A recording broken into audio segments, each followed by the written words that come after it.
തൃശൂർ കോർപ്പറേഷന്റെ പുലിക്കളി മഹോത്സവത്തിന് നടുവിലാലിൽ കൊടിയേറി. Mayor MK. Varghese കൊടി ഉയർത്തി. പുലിക്കളിയുടെ എല്ലാ ഒരുക്കങ്ങളും തുടങ്ങിക്കഴിഞ്ഞെന്ന് മേയർ എം.കെ. വർഗീസ് പറഞ്ഞു.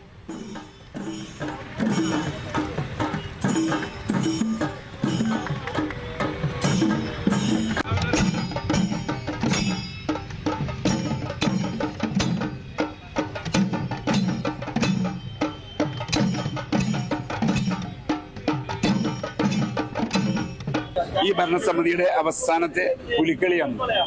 5 ടീം വരുമ്പോൾ ഉണ്ടായിരുന്നു 9 ടീമായി. സഹകരണം വളരെയധികമുണ്ട്. ഇനിയും മുന്നോട്ട് പോകണം. അപ്പൊ നമ്മൾ ഉദ്ദേശിക്കുന്നത് തൃശൂർ പട്ടണം പുലിക്കളിയെ ഏറ്റുവാങ്ങാൻ തയ്യാറായി കഴിഞ്ഞു. സ്വരാജ് റൗണ്ട് ഉറങ്ങിക്കിടന്നിരുന്ന സ്വരാജ് റൗണ്ട് ഉണർന്നു. ഇനി മുതൽ സെപ്റ്റംബർ 8-ാം തീയതി കാത്തു നിൽക്കുന്നു.